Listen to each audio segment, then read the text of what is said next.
mama. Hate to leave my baby, but you treat me so unkind. I got mean things all on my mind. Hello and welcome to part 1 of my bike tour across Australia.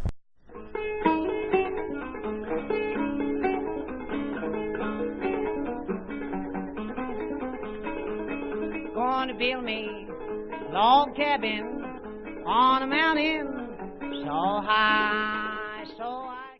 Just to give you an overview of what my tour is going to look like. I'm flying into Perth and I want to cycle to Melbourne. So that is across 3 states. It's across Western Australia, South Australia and Victoria. Supposedly it will be 5,000 kilometres, although that's just what my plan tells me. I'm doing my route really as I go along.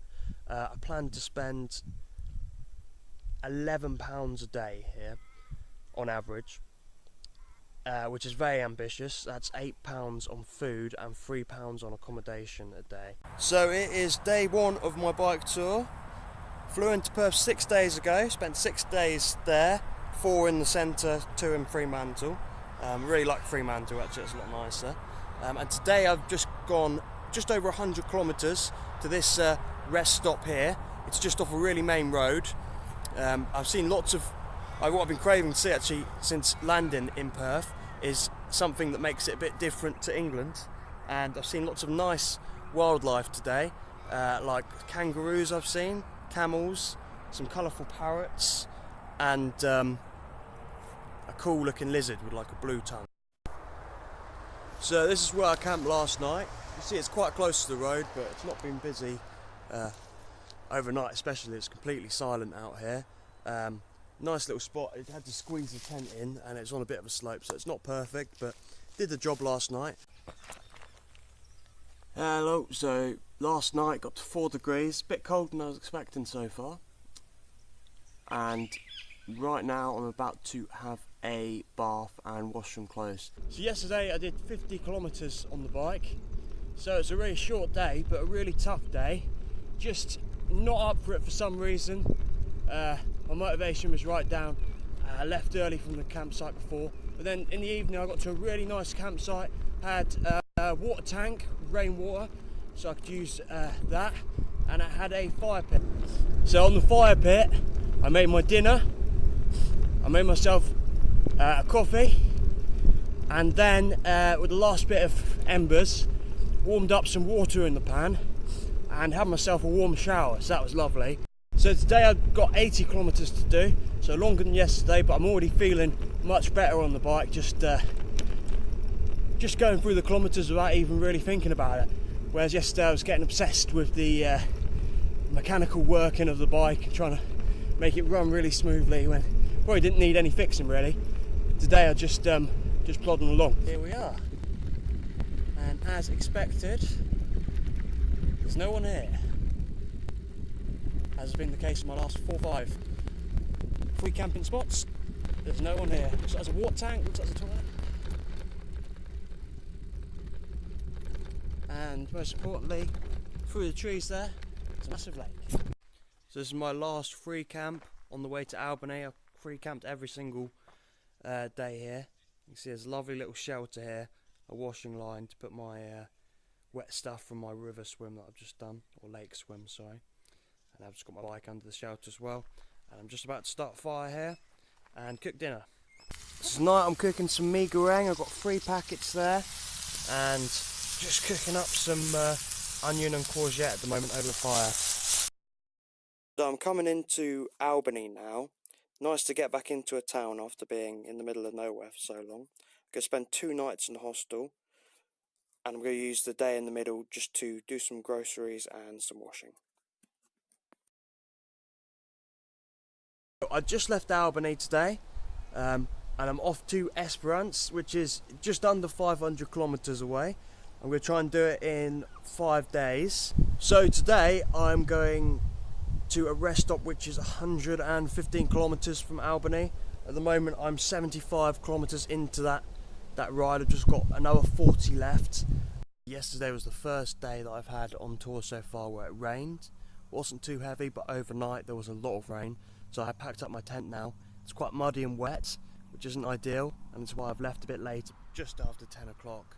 And I want to do 120 kilometres today, but we're going to have to see how that goes because I'm about half an hour later leaving than I was yesterday. So I've just got to where I'm going to camp for tonight.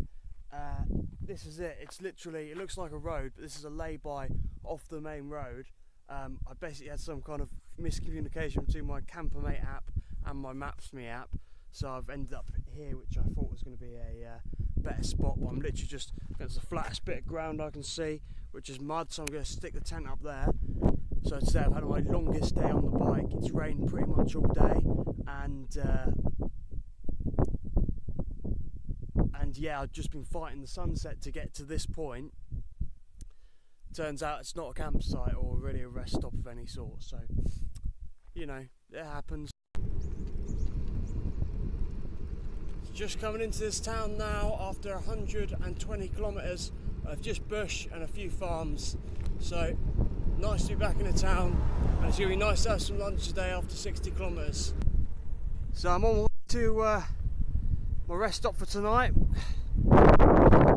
Just over 130 kilometres today, so it's my longest day on tour, and by the time I get to my rest stop it'll be 142 kilometres, so I'm pretty pleased with that. And I've got 107 to do tomorrow to get to Esperance. Got to Esperance today. It's been 4 days from Albany and it was 480 kilometres, so it's been a really good 4 days on the bike, so really pleased with that. I'm going to spend 2 nights in the hostel here, again get washing and groceries done, and maybe spend some time by the sea as well. I'm on my way out of Esperance today, just got a 60 kilometre day, and then I've got a 120 kilometre day tomorrow. Then next day I'm going to be in Norseman, and that's the gateway to the nullarbor. So I have a heavy bike at the moment. I've overbought on my shopping in Esperance, and I've got a lot of weight on the back. It's a good thing as well, they're heading towards the nullarbor where I'm not going to have any supermarket. I've got one more supermarket in Norseman before I get to 1,200 kilometre stretch of no supermarkets, just expensive little general stores. So it's good to have a lot. I've got about 6 days food. At my campsite for tonight.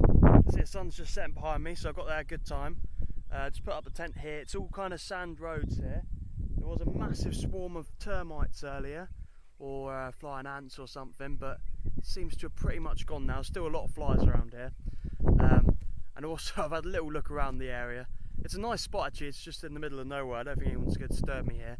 But over in that direction, over here, there's a burnt out car. And over in that direction, which I've camped quite far away from deliberately, is a load of asbestos roofing that someone's dumped down here. So not the nicest place in terms of that, but I quite like it here. It's quiet, and it's a good bit of ground to put my tent up on. So yesterday was another good day on the bike. Got to this lovely camping ground here, having a morning fire just to cook my porridge, and yeah, managed 107 kilometres. Got talking to a couple of people as well, which was nice. Somebody even gave me a coffee, which was even nicer. And today I'm off to Norseman, and I'm going to camp just outside. I'll get a chance to have a shower, stock up on some last supplies for the nullarbor, fill up my water, maybe even do some washing as well. So I've been doing my route using an app called Maps.me, and here's just a quick snapshot of the map showing the route that I've taken so far. Then here's a snapshot of my overall plan, where I plan to go in Australia. I'm going to give you a quick summary of my first 15 days on the tour. If I compare how much I spent to my plan, I'm quite a bit over, so I'm on £18 a day, or just under £18 a day on average. I spent £250 on the first 15 days. That is including things though like my Spotify subscription. It includes replacing my saddlebag, which I lost, which has all my tools in it, which cost me £50. So in terms of my food, I'm about on budget at £8 a day, and in terms of my accommodation, I think I'm on £4 something, so just £1 more than my £3 target. 15 days I've done 1,192 kilometres and had 2 rest days. That leaves me with an average of 92 kilometres a day. My target for this tour was 96, so I'm a bit under that. Nothing has gone wrong on the tour so far, really. I've had 1 full day of rain, but everything was nothing leaked, so that's good. And yeah, nothing's been too difficult so far. I haven't had any difficult circumstances with the bike or with what I've come across, so really glad for that. And I've managed to free camp every single night between my hostel stays. I've stayed 4 nights in hostels, the other 11 nights we've been free camping, so hopefully that can continue and I can keep saving on accommodation. So the weather here has been quite interesting. The coldest day I've had didn't get over 13 degrees and was only 2 degrees at night, which is cold. Hottest day I've had is probably mid 20s, and it's still getting down to single figures at night most nights. Today I'm going to be getting onto the nullarbor. Feels like a lot of what I've done these first 2 weeks is just in preparation for that immense challenge of cycling 1,200 kilometres through pretty much nothingness. Yeah, that'll be in part 2 of my cycling across Australia series.